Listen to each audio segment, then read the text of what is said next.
Module 4 of the Distance Learning Playbook is all about teacher credibility at a distance.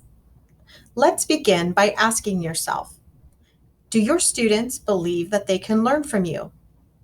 If your answer is yes, they will likely learn a lot more. But is it truly possible to determine the effect size you as the teacher can have on your students' ability to achieve? Let's take a look at John Hattie's visual for effect sizes. Here you can see that there are reverse effects that may have a negative impact on student achievement, such as student retention or a frequent changing of schools. Luckily, there are a few effects that actually decrease student learning.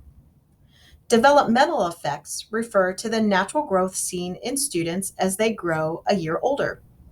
These have a low impact on student achievement. Teacher effects, on average, result in about 1/2 year's growth for a school year, which has a medium impact on student achievement. High impact influences are those that reliably result in a year's worth of growth. Teacher credibility has been identified as a high impact influence. So, what does that mean? John Hattie states an effect size of D equals 0.2 may be judged to have a small effect on student achievement. 0.4 is a medium effect, and 0.6 is a large effect on student outcomes. He defines 0.4 to be the hinge point, an effect size at which an initiative can be said to have a greater than average influence on student achievement. Student-teacher relationships are revealed to have an effect size of 0.72.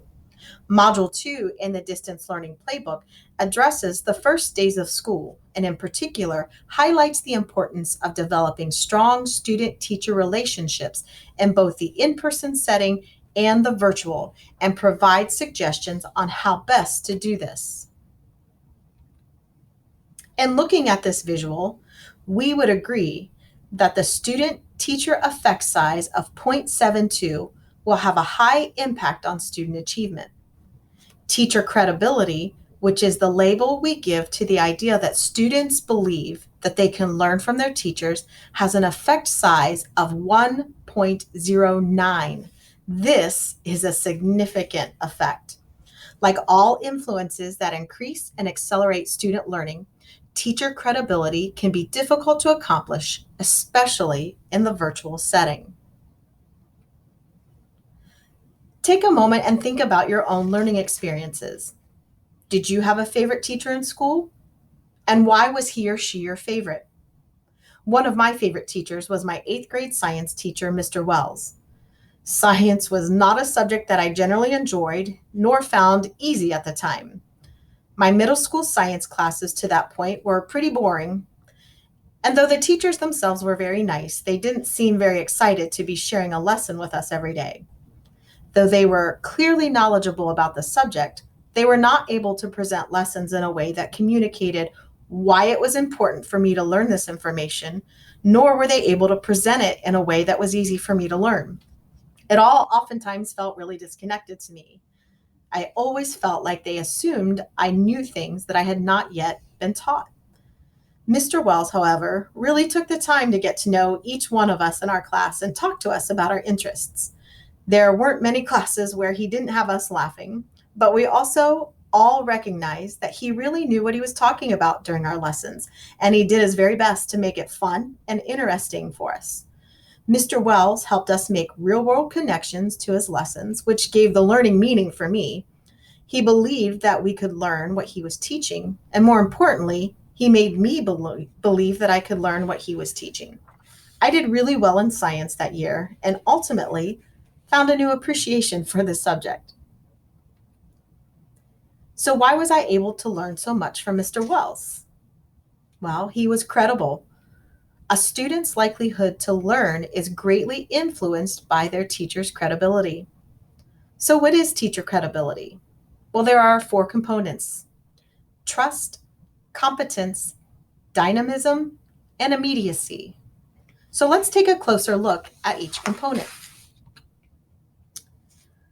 Students want to know that their teachers care about them as individuals and academically, and that their word can be trusted. When students view their teacher as unreliable, their level of trust decreases. So how do you establish and maintain trust? If you make a promise to your students, do your very best to keep it, or explain to them why you could not keep your promise. This could be as simple as telling the class that you'll have their chapter test graded and back to them by Friday.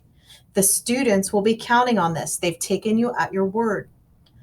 Be honest with your students about their performance in class and on assignments. When possible, individualize your feedback for each student. This communicates to the student that you value their effort and their work enough to read it carefully and then thoughtfully provide them with feedback to help them further develop their understanding or expand their thinking. If all students who turn something in are going to get full credit, regardless of the quality, the students will begin to wonder why you're accepting below average work, and then realize that this effort will be acceptable for you. I've actually had this conversation with my own children. They've asked me to look over an assignment before turning it in. And when I can tell that it's not their best effort, I will often point things out to them that they might want to improve or change or expand upon before turning it in. And then I've heard them say, "Oh, it's okay. She'll take it this way." Or, "It'll be fine. He'll give me full credit for this." Don't focus on trying to catch students in the wrong, but be honest with them about how their behavior impacts you personally or impedes the progress of your instruction during a lesson. Also, think deeply about any negative feelings you may have about a student or students in your class. That student or students and your class can sense this, and it will impact the overall feeling of trust in your virtual classroom. Students want to know that their teachers know their content area and the best ways to teach their lessons so a student can truly learn the material. Students measure competence by the ability of their teacher to design and deliver lessons that are well organized and engaging. So, what does this mean for you? Be well prepared with the information you will be presenting each day in class, and be honest when a student has a question that you are not certain of the answer. It is absolutely okay to say, "I don't know the answer." I always hated when I had to give this answer because I was supposed to be the expert in my subject area. However, I had to remind myself often that even experts don't know everything.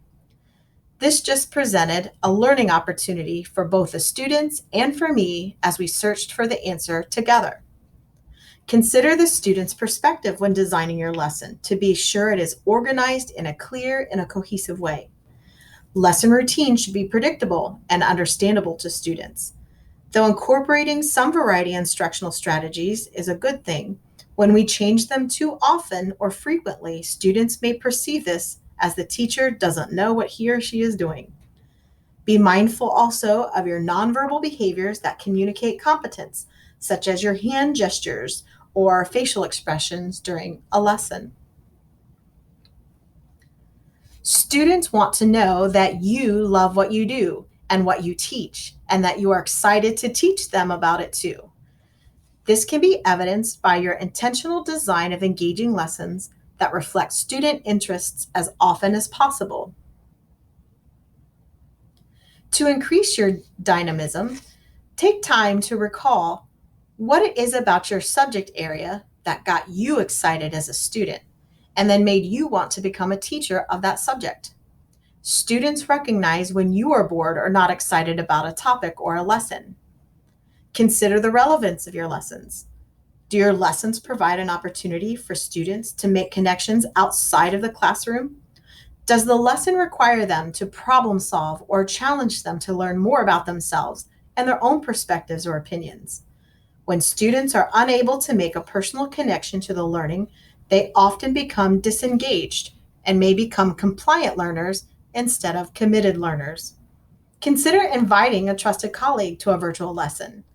And instead of having them focus on your instructional strategies, ask them to instead focus on the energy you bring to the lesson and how your students respond.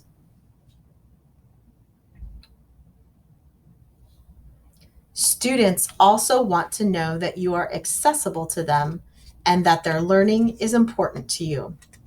In a typical classroom space, teachers move throughout the room, making it very easy for students to engage and interact with you as you monitor student learning in real time and provide immediate feedback to guide their learning.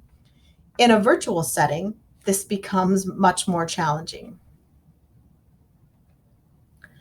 A few general ways to help your students feel closer to you and that you value their learning no matter the format of the class. Make the most of your time together. Start class on time and use every minute. Be certain to provide tasks students can complete while you take care of routine things like attendance. It is also valuable to have a small extension task that can be added if your planned lesson finishes early. Free time can sometimes communicate to students that their learning is not urgent for you. Gesture often when talking. Look at students and smile. Call students by their name.